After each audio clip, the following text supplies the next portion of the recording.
Hello friends, मैं रोशन आपका अपने YouTube channel combine lecture series पे स्वागत करता हूँ। ये हमारी इतिहास की क्लास है।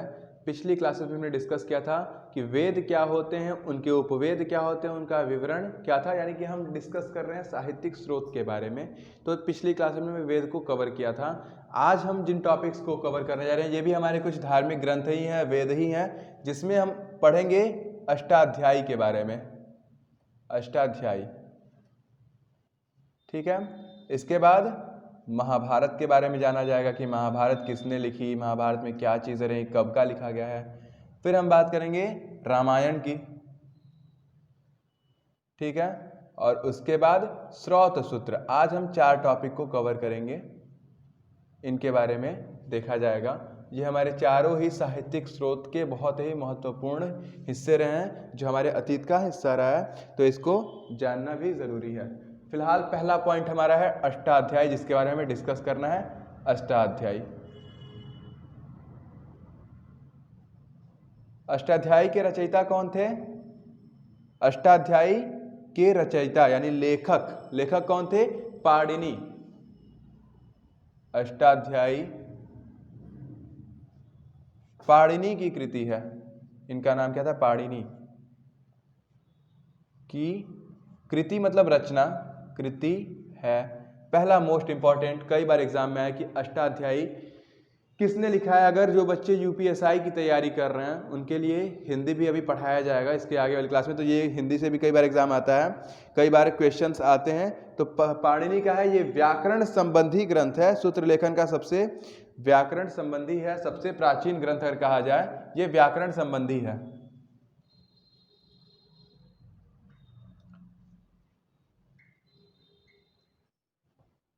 ठीक है। दूसरी अगर इसकी मोस्ट इंपॉर्टेंट बात कर ली जाए तो ये सूत्र लेखन का सबसे विख्यात उदाहरण अष्टाध्यायी है। सूत्र लेखन सबसे विख्यात का मतलब होता है मशहूर, विख्यात उदाहरण अष्टाध्यायी है, ठीक है। अगर तीसरी इसकी इंपॉर्टेंट बात की जाए तो अपने समय के समाज, अर्थव्यवस्था एवं संस्कृति पर गहन प्रकाश डाला गया है। पाणिनि ने क्या किया है? अपने समय के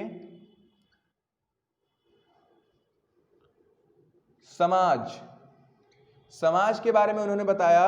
और क्या बताया? अर्थव्यवस्था यानी इकोनॉमिक उस टाइम कैसे चलती थी, अर्थव्यवस्था के बारे में बताया। अर्थव्यवस्था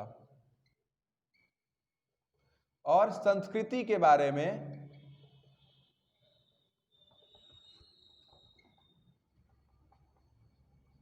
गहन मतलब गहरा प्रकाश डाला है। प्रकाश का मतलब है कि वर्णन किया गया है, अर्थात वर्णन किया गया है, बताया गया है, ठीक है। तो यहाँ पे 3 चीजें हम देखते हैं कि अष्टाध्यायी किसने लिखी। अष्टाध्यायी पाणिनि ने लिखी, व्याकरण से संबंधित है, सूत्र लेखन का सबसे विख्यात उदाहरण है, और इसमें क्या लिखा गया है? पाणिनि के समय के समाज के बारे में, अर्थव्यवस्था के बारे में और संस्कृति के बारे में बताया गया है। तो ये अष्टाध्यायी से महत्वपूर्ण जो क्वेश्चन बनते हैं वो यही 3 बनते हैं। अब बात की जाएगी महाभारत की। इससे पहले आप इसे स्क्रीनशॉट ले लें ताकि हम इसे इरेज कर सकें।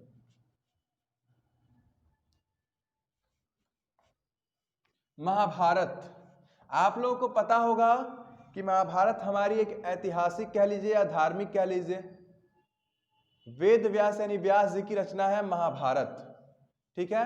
महाभारत किसकी रचना है? महाभारत व्यास की रचना है।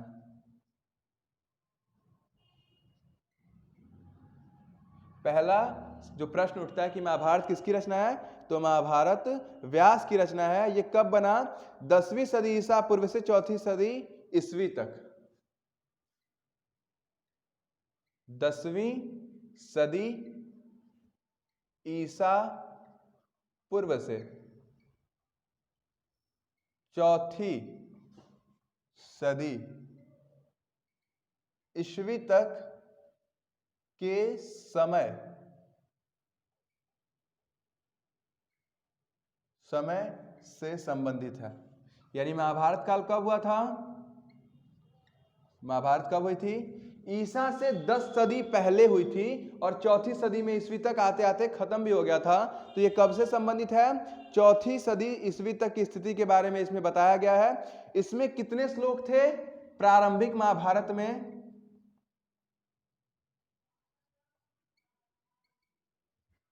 कितने श्लोक थे? 8800 8800 8800 श्लोक थे। जब महाभारत लिखी गई तो उसमें कितने श्लोक थे? 8800 श्लोक थे। और इसका नाम क्या था? महाभारत का नाम, प्रारंभिक नाम महाभारत का प्रारंभिक नाम जय संहिता था। जय संहिता। यानी कि महाभारत बाद में कहलाया, सबसे पहले इसका नाम क्या था? जय संहिता, जिसका अर्थ होता है विजय संबंधी ग्रंथ। जिसका अर्थ होता है विजय संबंधी ग्रंथ। अब अगर इस श्लोक की बात की जाए तो बाद में इसके श्लोकों की संख्या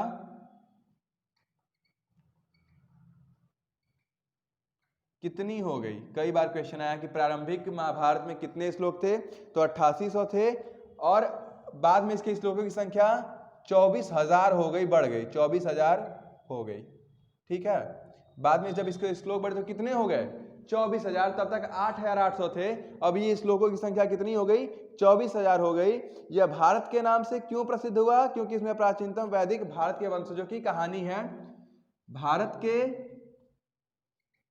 वंशजों की कहानी होने की वजह से, वंशजों की कहानी के वजह से इसे भारत नाम से जाना गया। ठीक है, क्योंकि ये भी भारत, हमारा पहले भी कहा कि आर्यों के मशहूर राजा भारत थे, भरत के नाम से इसे भारतवर्ष कहलाया। तो उसी भरत के वंशों की कहानी की वजह से इसे भारत नाम से भी जाना गया। और वर्तमान में महाभारत में 1 लाख से भी ज्यादा श्लोक हैं। 1 लाख से भी ज्यादा श्लोक हैं। ठीक है, श्लोकों की संख्या बढ़ गई है और वो कितनी हो गई है? 1 लाख से भी अधिक हो गए हैं। अब इसके बाद ये महाभारत कहलाने लगा। अब इसे महाभारत के नाम से जाना जाता है।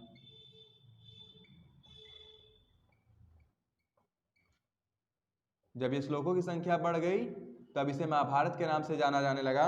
और इसमें क्या पता चलता है हम लोग को? इसमें पता चलता है राजनीतिक, सामाजिक और धार्मिक स्थिति का ज्ञान होता है। महाभारत से राजनीतिक, सामाजिक और धार्मिक स्थिति का ज्ञान होता है।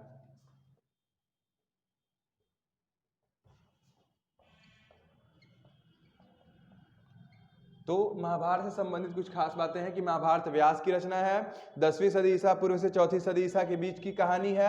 प्रारंभिक महाभारत में 8800 श्लोक थे। महाभारत का प्रारंभिक नाम जय संहिता था। बाद में इसके श्लोकों की संख्या बढ़ के 24,000 हो गई।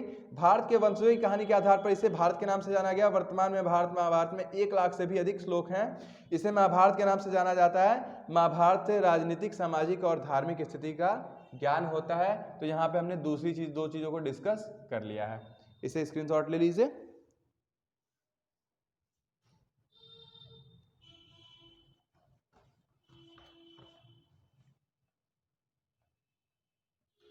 अगर अब बात की जाए रामायण की, तो रामायण किसकी रचना है? रामायण, यहां पे न लिखा गया तो उसको रामायण कर लीजिएगा। रामायण किसकी रचना है? रामायण वाल्मीकि की रचना है। की कृति है। कृति मतलब रचना, रचना है। ठीक है, रामायण किसकी रचना है?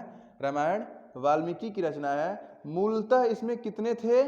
6000 श्लोक थे। मूलतः रामायण में यानी प्रारंभिक रामायण में 6000 श्लोक थे, जो बढ़कर 12000 हो गए। ठीक है, पहले कितने थे? 6000 थे, फिर बढ़े तो कितने हो गए? और 12000 हो गए। और वर्तमान में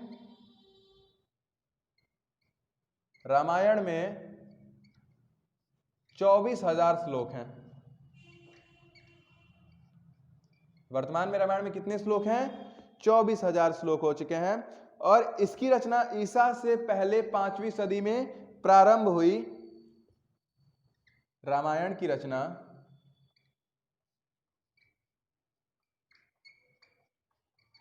ईसा पूर्व 5वीं सदी में प्रारंभ हुई।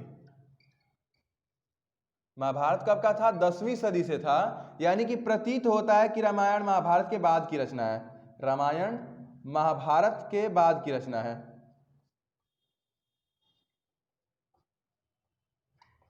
रचना के आधार पर कहा जाएगा तो पहले महाभारत हुआ, उसके बाद रामायण हुई। ठीक है, तो रामायण महाभारत की बाद की रचना प्रतीत होती। क्यों प्रतीत होती? क्योंकि वो 10वीं ईसा पूर्व था और ये 5 सदी ही ईसा पूर्व है, इसलिए ये महाभारत के बाद की रचना कहलाती है। और इसकी रचना महाभारत के बाद हुई है। तो यहाँ पे हम 3 चीजों को कवर कर चुके हैं। इसे स्क्रीनशॉट ले लीजिए ताकि आपको नोट्स बना सकें।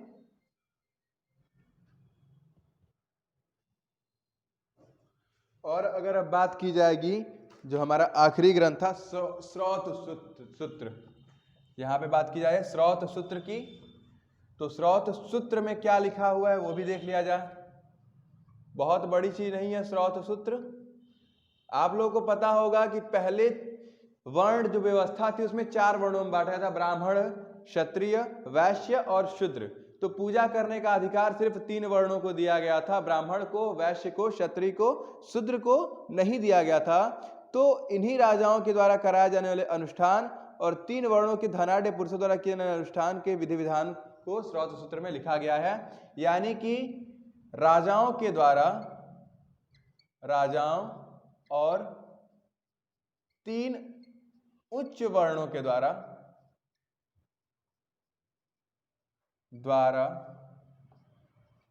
कराए जाने वाले अनुष्ठान यज्ञ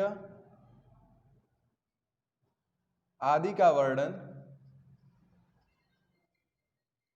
स्रोत सूत्र में किया गया है। स्रोत सूत्र में किया गया है। इससे ज्यादा इसके बारे में कोई जानकारी प्राप्त नहीं है। तो यहाँ पे आपने 4 चीजों को कवर किया। अष्टाध्यायी पाणिनि की रचना थी, महाभारत जो थी वो वेद व्यास जी की रचना थी, रामायण उनकी वाल्मीकि की, और स्रोत सूत्र।